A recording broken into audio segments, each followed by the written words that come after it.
Hello friends, welcome back to Mallu drama box. Barrister Babu എന്ന സീരിയലിൻ്റെ season 2 ആയ ദുർഗ ആൻഡ് ചാരു എന്ന സീരിയലാണ് ഇന്ന് ഈ വീഡിയോയിൽ ഞാൻ എക്സ്പ്ലെയിൻ ചെയ്യാൻ പോകുന്നത്. അപ്പോൾ ഞാൻ ആദ്യത്തെ എപ്പിസോഡ് ഓൾറെഡി ഇട്ടിട്ടുണ്ട്, അത് കാണാത്തവർ അതൊന്ന് കാണുക. ആദ്യമായി ചാനൽ കാണുന്നവരാണെങ്കിൽ ഇഷ്ടപ്പെട്ടെങ്കിൽ സബ്സ്ക്രൈബ് ചെയ്ത് സപ്പോർട്ട് ചെയ്യുക. അപ്പോൾ നമുക്ക് എന്തായാലും വീഡിയോയിലേക്ക് കിടക്കാം. എപ്പിസോഡിൻ്റെ തുടക്കത്തിൽ ദുർഗ അവളെ ഉപദ്രവിച്ചവരെ പ്രിൻസിപ്പലിന് ധൈര്യത്തോടെ കാണിച്ചു കൊടുക്കുന്നതാണ് കാണിക്കുന്നത്. ഇത് കണ്ട് സമ്പൂർണ്ണ ഒരുപാട് സന്തോഷിച്ചിട്ട് ദുർഗയോട് നിനക്ക് എവിടെ നിന്നാണ് ഇപ്പോൾ ഇത്ര ധൈര്യം കിട്ടിയത് എന്ന് ചോദിക്കുമ്പോൾ എനിക്ക് എൻ്റെ മനസ്സിൽ തോന്നി നമ്മളോട് ആരെങ്കിലും അന്യായം ചെയ്യുന്നത് സഹിച്ചു നിൽക്കുന്നതും അതിനെതിരെ പ്രതികരിക്കാതെ ഇരിക്കുന്നതുമാണ് തെറ്റ് എന്ന് ദുർഗ മറുപടി പറയുന്നുണ്ട്. ആ സീൻ കട്ടായിട്ട് പിന്നെ രക്ഷാബന്ധൻ ദിവസമാണ് കാണിക്കുന്നത്. അപ്പോൾ സമ്പൂർണ്ണയോട് അവിടുത്തെ വേലക്കാരൻ തൻ്റെ വീട്ടിലേക്ക് പോകണം, രക്ഷാബന്ധൻ്റെ ദിവസമാണെന്നൊക്കെ പറയുന്നുണ്ട്. അപ്പോൾ ഇത് കേട്ടിട്ട് ദുർഗ ദേവിയുടെ പാവ എടുത്തിട്ട് അതിൽ അവൾക്ക് രക്ഷാബന്ധം കെട്ടിക്കൊടുക്കുന്നത് പോലെ ആ പാവയോടൊക്കെ സംസാരിക്കുന്നുണ്ട്. ആ പാവയുടെ കയ്യിൽ രക്ഷാബന്ധം കെട്ടിക്കൊടുക്കുന്നുണ്ട്. അതിനുശേഷം ചാരുവിനോട് ജുംകി നീ എന്തിനാ രക്ഷാബന്ധൻ മേടിച്ചത് എന്ന് ചോദിക്കുമ്പോൾ എനിക്കും ആരെങ്കിലും രാഖി കെട്ടിത്തരണം എന്ന് എനിക്ക് നല്ല ആഗ്രഹമുണ്ട്, ഞാനും കെട്ടിക്കൊടുക്കും. ശരിക്കും എല്ലാവരും പറയാറുണ്ട് ഈ രക്ഷാബന്ധൻ എന്ന് പറയുന്നത് സഹോദരന്മാർ സഹോദരികൾക്ക് രക്ഷയ്ക്ക് വേണ്ടി കെട്ടിക്കൊടുക്കുന്നതാണെന്ന്. പക്ഷേ ഇത് സഹോദരിമാർ തമ്മിലും രക്ഷയ്ക്ക് വേണ്ടി കെട്ടിക്കൊടുക്കുകയൊക്കെ ചെയ്യാമെന്ന് അവളെ ജുംകിയോട് പറയുന്നുണ്ട്. അപ്പോൾ ഇതൊക്കെ കേട്ടിട്ട് ചാരുവിനെ ചീത്ത പറയാറില്ലേ, ആ സ്ത്രീ അവിടെ കേൾക്കുന്നുണ്ടാവും. അപ്പോൾ അവളെ നന്നായിട്ട് പരിഹസിക്കുന്നുണ്ട്. ആ സ്ത്രീയുടെ പേര് ബോലി എന്നാണ്. അപ്പോൾ അവിടേക്ക് അവളെ അച്ഛനാണെന്ന് പറഞ്ഞ് പറ്റിച്ചിട്ടുള്ള ആ മനുഷ്യൻ അങ്ങോട്ട് വരുന്നുണ്ട്. അയാളുടെ പേര് ബോഗൈ എന്നാണ്. അപ്പോൾ ആളുടെ കയ്യിൽ വിദേശത്ത് നിന്നുള്ള ഒരു ബ്രെഡിൻ്റെ കഷ്ണം ഉണ്ടാവും. അത് ബോലിയുടെ കയ്യിൽ കൊടുക്കുമ്പോൾ അത് ജുംകിക്ക് കുറച്ച് ഒരു പകുതിയൊക്കെ കൊടുക്കുന്നുണ്ട്. പക്ഷെ നമ്മുടെ ചാരുവിന് മാത്രം ഒരു ചെറിയ കഷ്ണം എടുത്തിട്ട് എറിഞ്ഞിട്ടാണ് കൊടുക്കുന്നത്. അപ്പോൾ ഇത് കണ്ടിട്ട് ചാരുവിനാകെ നല്ല വിഷമാവുന്നുണ്ട്. അങ്ങനെ അവളോട് അവിടുന്ന് എണീച്ച് പോകാൻ വേണ്ടിയിട്ട് ബോലി പറയുന്നുണ്ട്. അപ്പോൾ അതിനുശേഷം ബോഗൈ ബോലിയോട് ചാരുവിനെ സ്കൂളിൽ ചേർത്താലോ എന്ന് ചോദിക്കുമ്പോൾ അവൾ തെരുവിൽ സർക്കസ് ചെയ്യാൻ വേണ്ടി ജനിച്ചവളാണ്, അവളെ പഠിക്കാനൊന്നും ഒരിക്കലും വിടരുത് എന്ന് ദേഷ്യത്തിൽ ബോലി പറയുന്നുണ്ട്.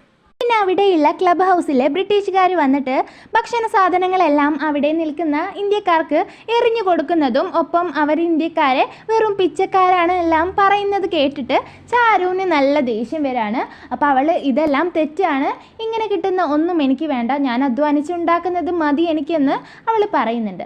അങ്ങനെ ഇതൊക്കെ കണ്ടിട്ട് സഹിക്കാൻ വയ്യാതെ അവസാനം അവരോട് അവൾ ദേഷ്യപ്പെടുകയാണ്, ഞങ്ങൾ ഇന്ത്യക്കാരെ പിച്ചക്കാരൊന്നുമല്ല എന്നൊക്കെ പറയുമ്പോൾ ആദ്യം അതൊന്നും അവർ ശ്രദ്ധിക്കുന്നില്ല. അപ്പോൾ അവൾ അപ്പുറത്ത് നിൽക്കുന്ന ഒരാളുടെ കയ്യിൽ നിന്ന് ഡ്രം മേടിച്ചിട്ട് അത് കൊട്ടുകയാണ്. അങ്ങനെ എല്ലാവരുടെയും ശ്രദ്ധ മുഴുവൻ അവളിലേക്ക് അവൾ ആക്കിയെടുക്കുന്നുണ്ട്. അപ്പോൾ അവിടെ നിൽക്കുന്ന ഇന്ത്യക്കാർക്ക് അവൾ കാര്യങ്ങൾ പറഞ്ഞ് മനസ്സിലാക്കി കൊടുക്കുന്നുണ്ട്. ഇവരുടെ അടിമകളായിട്ട് ജീവിക്കേണ്ട ഒരാവശ്യവും നമുക്കില്ല, വെറും പിച്ചക്കാരുടെ വിലയാണ് ഇവർ നമുക്ക് തരുന്നത്, അതുകൊണ്ട് അധ്വാനിച്ച് ഭക്ഷണം കഴിക്കുക, അവർ തന്ന സാധനങ്ങളെല്ലാം തിരിച്ചു കൊടുക്കാൻ വേണ്ടിയും അവൾ പറയുമ്പോൾ അവരെല്ലാം അവൾ പറഞ്ഞതനുസരിച്ചിട്ട് അവളുടെ കൂടെ വന്ദേ മാതരം എന്ന് പറഞ്ഞിട്ട് ആ സാധനങ്ങളെല്ലാം ആ ബ്രിട്ടീഷുകാരുടെ മുന്നിൽ എന്നെ കൊണ്ടുപോയി ദേഷ്യത്തിൽ വെക്കുന്നുണ്ട്. പിന്നെ ദുർഗയെ സ്കൂളിലെ കുട്ടികൾ പിന്നെയും ഉപദ്രവിക്കുന്നുണ്ട്. സ്കൂളിലെ സ്റ്റോർ റൂമിൽ അവളെ പൂട്ടിയിടുന്നുണ്ട്. അപ്പോൾ സഹായത്തിന് വേണ്ടിയിട്ട് അവൾ എല്ലാവരെയും വിളിക്കുന്നുണ്ട്, ദേവി ദേവി എന്നെ സഹായിക്കുക എന്നൊക്കെ പറഞ്ഞിട്ട് അവൾ ഓളിയിടുന്നുണ്ട്.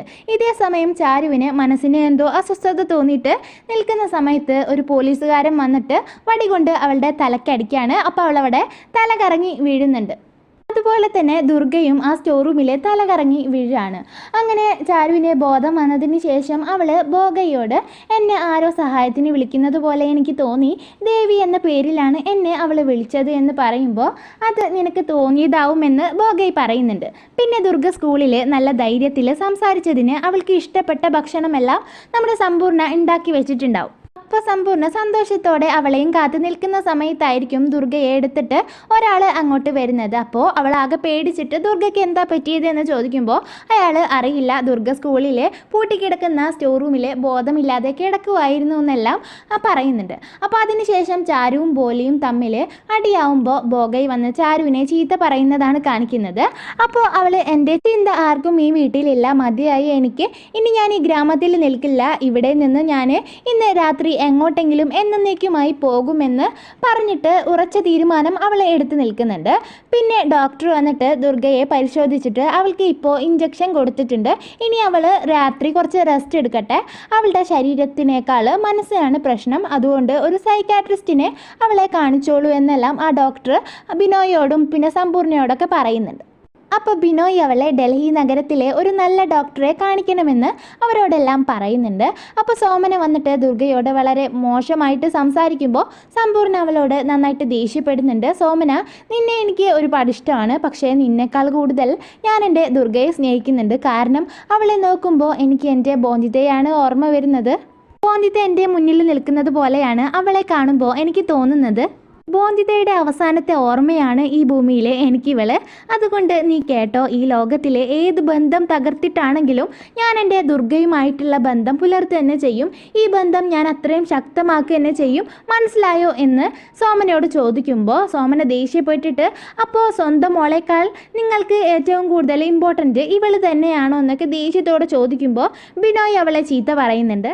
പിന്നെ ബോലിയുടെ അടുത്ത് വന്ന് ചാരു ഞാൻ ചെയ്തത് തെറ്റാണെന്നൊക്കെ പറഞ്ഞ് ക്ഷമ ചോദിക്കുന്നുണ്ട്. പക്ഷേ അവൾ മനസ്സിൽ വേറെയാണ് പറയുന്നത്. നിങ്ങൾ എന്നോട് ചെയ്തതിനൊക്കെ ഒരു ദിവസം കൊണ്ട് ഞാൻ ഒരു പാഠം പഠിപ്പിച്ചിട്ട് ഇവിടെ നിന്ന് പോകുന്നുള്ളൂ എന്ന് അവൾ മനസ്സിൽ പറയാണ്. പിന്നെ ചാരു തെരുവിലെ ഓരോ പ്രകടനങ്ങൾ കാണിക്കുന്ന സമയത്ത് തന്നെയായിരിക്കും ഡൽഹിയിലെ ആ ഗ്രാമത്തിലേക്ക് ദുർഗയെ ഡോക്ടറെ കാണിക്കാൻ വേണ്ടിയിട്ട് അവർ കൊണ്ടുവരുന്നുണ്ടാവാം. അവർ വരുന്ന ആ കാറ് ആ പരിപാടി നടക്കുന്ന സ്ഥലത്ത് തന്നെ നിർത്തുമ്പോൾ ദേവി കയ്യിലിരിക്കുന്ന പന്ത് എറിയുന്നുണ്ട്. അത് വണ്ടിയിലിരുന്ന് ദുർഗ ക്യാച്ച് പിടിച്ചിട്ട് ചാരു ചെയ്യുന്ന പ്രകടനങ്ങൾ അതിശയത്തോടെ നോക്കി നിന്ന് അവളോട് ചിരിക്കുന്നുണ്ട്.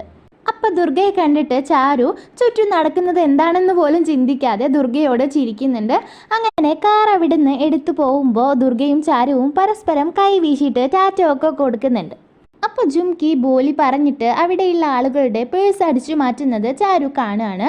അപ്പോൾ അവൾ അവിടെ കൂടി നിൽക്കുന്ന ആളുകളോട് കയ്യിലുള്ള സാധനങ്ങളെല്ലാം നിങ്ങൾ സൂക്ഷിക്കണമെന്ന് പറയുമ്പോൾ അവരെല്ലാം തൻ്റെ പേഴ്സ് പോയ സത്യം തിരിച്ചറിഞ്ഞിട്ട് അവസാനം ബോലിയെ പിടികൂടുന്നുണ്ട്. അപ്പോൾ ഇത് ശരിക്ക് ചാരു ബോലിക്ക് പണി കൊടുത്തതാണ്. അവളോട് ചെയ്ത ഓരോ പ്രവർത്തനങ്ങൾക്കെല്ലാം അവളെ ചീത്ത പറഞ്ഞിട്ടൊക്കെ ഉണ്ടായിരുന്നില്ലേ, അപ്പോൾ അതിനൊക്കെ അവൾ ഒരു തിരിച്ചടിയാണ് കൊടുത്തിരിക്കുന്നത്. ആ സീൻ കട്ടായിട്ട് പിന്നെ തെരുവിലെ പ്രകടനങ്ങൾ ചെയ്യുന്ന ചാരുവിൻ്റെ ചിത്രം ദുർഗ ഒരു പേപ്പറിൽ വരയ്ക്കുന്നുണ്ട്. അപ്പോൾ അത് കണ്ടിട്ട് സമ്പൂർണ്ണയും ബിനോയും അവളെ അഭിനന്ദിക്കുന്നുണ്ട്. അപ്പോൾ അത് ആരാന്ന് ചോദിക്കുമ്പോൾ ദുർഗ അത് അവളുടെ ഫ്രണ്ടാണെന്ന് പറയുന്നുണ്ട്. അപ്പോൾ അത് കേട്ടിട്ട് അതെങ്ങനെ നീ ഇന്ന് അവളെ ആദ്യമായിട്ടല്ലേ കണ്ടത് എന്നവർ ചോദിക്കുന്നുണ്ട്. അപ്പോൾ അവൾ എനിക്ക് എന്തോ ഒരു അടുപ്പം ആ കുട്ടിയോട് ഉള്ള പോലെ എനിക്ക് തോന്നുന്നുണ്ട് എന്ന് പറഞ്ഞിട്ട് അവൾ ആ കുട്ടിയെ എനിക്ക് ഇനിയും കാണിച്ചു തായോ ദൈവമേ എന്ന് പറഞ്ഞിട്ട് ദൈവത്തോട് പ്രാർത്ഥിക്കുന്നുണ്ട്. ആ സീൻ കട്ടായിട്ട് പിന്നെ ബോലി പൈസയ്ക്ക് വേണ്ടിയിട്ട് ചാരുവിനെയും ജുംകിയെയും ഒരാൾക്ക് വിൽക്കുന്നതാണ് കാണിക്കുന്നത്. അപ്പോൾ അയാൾ വന്നിട്ട് അവർ രണ്ടുപേരെയും തട്ടിക്കൊണ്ട് പോകുന്നുണ്ട്. അങ്ങനെ അയാൾ അവരെ കൊണ്ടുപോകുന്നത് വേശ്യാലയത്തിലേക്കാണ്. കഴിഞ്ഞ സീസണിലെ ബോന്തിതയെ ഹീരാമണ്ഡി എന്ന് പറഞ്ഞിട്ടുള്ള ഒരു വേശ്യാലയത്തിലെ ഒരു ഗ്രാമത്തിലേക്ക് കൊണ്ടുപോയതായിട്ട് ഓർക്കുന്നില്ല. എന്നിട്ട് അവിടെ നിന്ന് അനിരുദ്ധ് അവളെ രക്ഷിച്ച് കൊണ്ടുപോകുന്ന ഭാഗമൊക്കെ കഴിഞ്ഞ സീസൺ കണ്ടവരാണെങ്കിൽ മനസ്സിലായിട്ടുണ്ടാവും. അപ്പോൾ അതേപോലെ ഒരു സ്ഥലത്തേക്കാവും ഇയാൾ കൊണ്ടുപോയിട്ടുണ്ടാവുക. പിന്നെ ദുർഗയെ സമ്പൂർണ്ണയും ബിനോയും കൂടിയിട്ട് സൈക്കാട്രിസ്റ്റിൻ്റെ അടുത്ത് പോയിട്ട് കാണിക്കുന്നുണ്ട്. അപ്പോൾ അവിടെ ഒരു മാനസിക രോഗി വന്നിട്ട് അവളെ ആക്രമിക്കാൻ വേണ്ടിയിട്ട് നോക്കുന്നുണ്ട്. അപ്പോൾ ഇതൊക്കെ കണ്ടിട്ട് അവൾക്ക് നന്നായിട്ട് പേടിയാവുകയാണ്. പക്ഷേ അവിടെ ഒരു മാനസിക രോഗിയായിട്ടുള്ള ഒരു കുട്ടി വന്നിട്ട് അവളുടെ അനിയത്തിനെ കളഞ്ഞു പോയി, കാണാതെ പോയി എന്നെല്ലാം ഭ്രാന്തമായിട്ട് അവളോട് വിളിച്ച് പറയുമ്പോൾ അവളോട് മാത്രം ദുർഗയ്ക്ക് ഒരു അലിവ് തോന്നുന്നുണ്ട്. എന്നിട്ട് ദുർഗ അവളുടെ കഥയും ആ കുട്ടിക്ക് പറഞ്ഞു കൊടുക്കുകയാണ്. നിന്നെപ്പോലെ തന്നെയാണ് എനിക്കും സംഭവിച്ചത്. എനിക്കും ഒരു സഹോദരി ഉണ്ടായിരുന്നു, പക്ഷേ എനിക്കും അവളെ നഷ്ടപ്പെട്ടു പോയി. ഞങ്ങളുടെ ചെറുപ്പത്തിൽ ഞങ്ങൾക്ക് ഒരു ആക്സിഡൻറ്റ് പറ്റി. ആ ആക്സിഡൻറ്റിൽ ഞങ്ങളുടെ അച്ഛനും അമ്മയും മരണപ്പെട്ടു. എനിക്കും അന്ന് തന്നെ അവളെ നഷ്ടമാവുകയും ചെയ്തു. അന്ന് കാണാതെ പോയതാണ് അവളെ. പിന്നെ എനിക്ക് അവളെ തിരിച്ചു കിട്ടിയിട്ടില്ല. ഞാൻ അവൾക്ക് വേണ്ടിയിട്ട് പ്രാർത്ഥിക്കുന്നൊക്കെ ഉണ്ട് എന്നൊക്കെ ആ കുട്ടിയോട് അവൾ പറഞ്ഞിട്ട് ആ കുട്ടിയെയും കെട്ടിപ്പിടിച്ച് ഇരിക്കുന്നതും കാണിച്ചുകൊണ്ടാണ് ഈ എപ്പിസോഡ് ഇവിടെ അവസാനിക്കുന്നത്. പിന്നെ നിങ്ങൾക്ക് തെറ്റുകൾ തോന്നുന്നുണ്ടെങ്കിലോ മനസ്സിലാവായിക ഉണ്ടെങ്കിലോ ഒന്ന് കമൻറ്റ് ചെയ്തിട്ട് പറയുക. പിന്നെ ബാരിസ്റ്റർ ബാബു സീസൺ 1 നിന്ന് ഒരുപാട് വ്യത്യസ്തമായിട്ടുള്ള സ്റ്റോറിയാണ് ഈ സീസൺ 2-ൻ്റേത്.